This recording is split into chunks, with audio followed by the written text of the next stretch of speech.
Now, when I first entered the hospitality world, the business world, working, one of the first jobs that I had was at a place that got golden arches.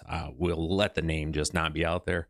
And it was I was able to go in, do some work, and it was great. But there was a couple shifts that I had that I just dreaded going dreaded going on. Excuse me, dreaded going on. And I it was Saturday shifts, and it was me. I was 17 years old, 17-year-old guy, and um there were 20 females that were on the two shifts that I basically bookend. Either I began with, and then I stayed for a longer shift. So I ended up where it was me and entire shifts of females, and the comments and the harassment and the hands and everything that happened. I was 17 years old. I was like, good Lord. But it was the shifts that were available for me at that time. I didn't stay long with them. It ended up being, I did a full summer, and it was it kind of opened my eyes. Like, this is absolutely awful, because I know full well that this was when talking, saying, yeah, this is what happens with on the female side all the time. And I was like, oh, so that really put me off to that type of environment. And it didn't shift my attitude. I always had a certain attitude of like, hey, we're going to protect, treat women in a certain way, respectfully. This is the way I was brought up. But then, let's move forward. I'm in my mid 20s. I'm married, in the military, got kids, and I want to pay some bills off. So I take another job, and I am a server at another restaurant, one that you'll see on the highways, all across America, known for their good bathrooms, put it that way. And again, I'm their server, and I was working nights, but I also took Saturdays because that's when the best tips were. And during my time there, it didn't change, but let alone not just with the staff, but also with the clientele. And one of the times with the staff, one of the servers that I work with, she felt confident enough and comfortable enough to come up to me and just let me know, hey, we just took a vote, and you are the hottest, most bangable married guy that works here. I was like, okay, all right. I quit the next week. I just was not going to be around that. And that again, they're not tame, but they're not the some of the stuff that we're going to talk about here.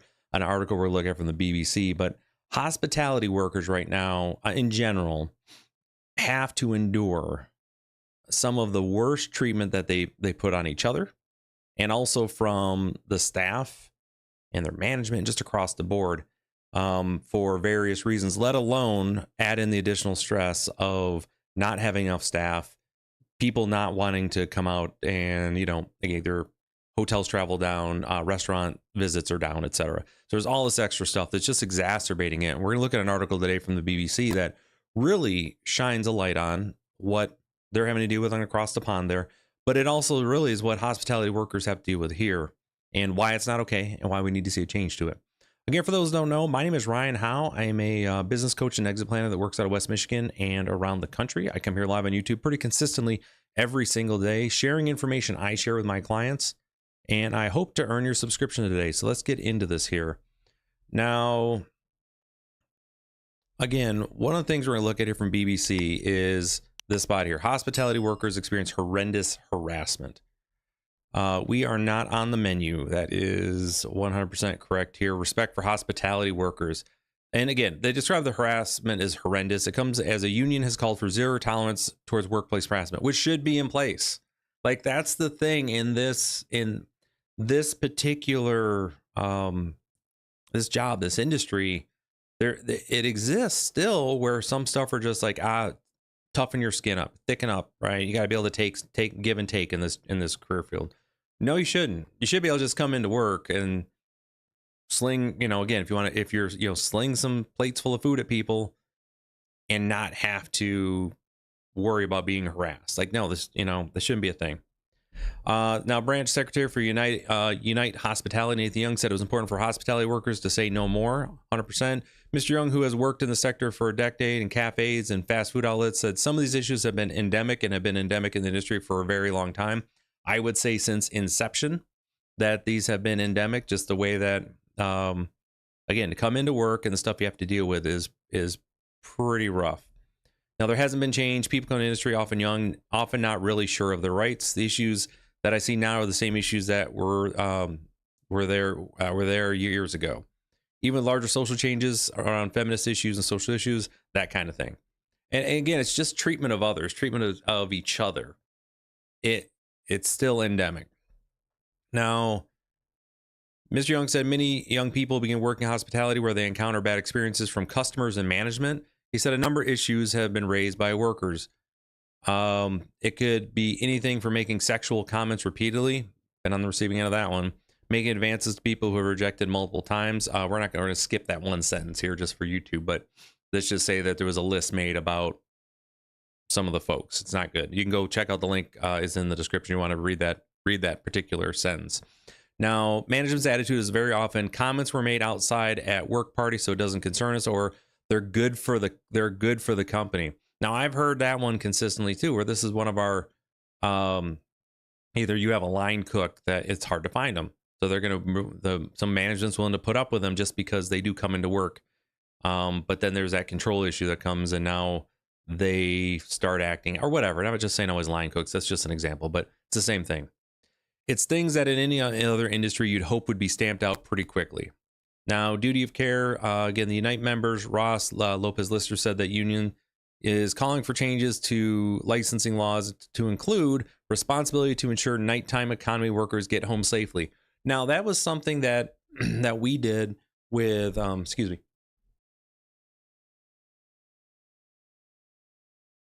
Sorry, folks, we do this live here.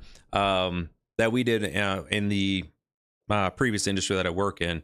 We made sure that we actually had we had an Uber account for the folks who were working at night, so they could just get a ride home and do their thing. Okay, and that was just something that we did. And would I like to see an industry standard? Absolutely. Do I think it should be legislated? Absolutely not. It's just something that you should be doing, looking at, hey, how can we take care of our folks? Okay, because in a lot of the cities, right, folks just walk to and from work, but again, you want to make sure that they can get home safe. Now, and that's just one of those benefits. And fortunately, it's a benefit or something that, again, we'd like to see more businesses just taking a look at. All right, so this started something bigger. There needs to be cultural change. Yes, there needs to be change within society that this sort of behavior goes on, full stop. But we have to start somewhere. And again, it really shouldn't be an issue at a place of work. There's always a give and take. You're going to have this. There's always a give and take and playfulness back and forth with folks. That happens. But there's a clear line. And one of the things we had within the business that I work with, specifically that we're in quick serve, one of the coaching that I have is like, we're here to work. You guys, there's no place for this, period. Like, end of story. So we just didn't allow it. And anybody who did quickly realized they weren't welcome and were either let go or they self-selected and left. And we brought in people that understood we're here to work. We're here to bring a place that is goodness. And we don't talk about not basically things that you would expect to see in their social life at work, which just was not okay. It was focus on work, focus on the customers, things we needed to do. And this was in the quick serve environment, and it cut this stuff out. And it's still what I recommend as the best known practice to folks that I work with. Now, it's very much a spectrum. It can range from comments to unwanted physical touch, and that can be from both customers and colleagues. And I think the realities of power dynamics that exist in hospitality, that's a huge issue we need to tackle. Okay, and that's where I want to spend a little bit of time with, and then I'm going to talk about how I coach my clients on this here. Again, go check out the article. So imagine, if you will, you're at a place of business that, let's say, your livelihood depends on the customer giving you a good tip. So are you more likely to say something when they do something out of line or crass, or do you just absorb it and take it in? More often than not, you have where these workers in the hospitality industry just take what's said, file it away, and move on with life. That was grounds for immediate, you're removed from the restaurant. Like, we covered your bill, we just sent you packing if we heard anything about that. And we gave our anyone who worked basically front of house the ability to grab a manager and say, this just occurred, let's get this person out of here. But what about when it's your staff and it's your employees? And this is where management needs to understand, It doesn't matter how hard it is to staff your establishments, to staff your hotels, whatever it happens to be. You cannot allow this type of behavior to be there. Period. Dot. Like that's not even like it shouldn't even be a question. I understand it's difficult to I do. I understand it's difficult to staff and to find employees, but you want to find the right help, the people that are the right culture. And do you need to coach? Again, there's certain things that are 100% instant fireable. If there's some comments that folks just need to be educated, again, give them the one coaching effort. But if they come back and they talk again in a way or treat someone in a way, they're gone. Obviously, physical touch, you're out the door. But that's the standard that needs to be set here. It isn't something that should even be discussed or like up for discussion. And that's really what it comes down to here, folks. If you were out and you were talking with you were out at the restaurant, treat your servers well. They already have a tough gig, let alone having to navigate and create a social, a welcoming place for a disparate group of individuals on a given day who are having any number of issues go on in their lives. Okay. So let's cut them slack. Let's treat them well. And again, they're not on the menu. They're not there for you to hit on or pick up on or anything. Again, for folks that are in the employment, there's zero, like no tolerance whatsoever. If you're management, if you have this going on, that's your fault. Owners, if you have it going on, that's your fault. Stop it immediately. There's no place for it. And what you'll end up and what ends up happening, and this is true at every place I've been where this has been the case, you start getting the right people in who are then going to help you find more of the right people to bring in, and more and more and more, to the point where you will have a nice, almost a waiting list, but a constant supply of people who are right culture and the right fit for your organization in a place that doesn't condone harassment. Okay. So with that, be sure to go check out the article on this one, folks. Again, small business news. It doesn't get any more pertinent than this.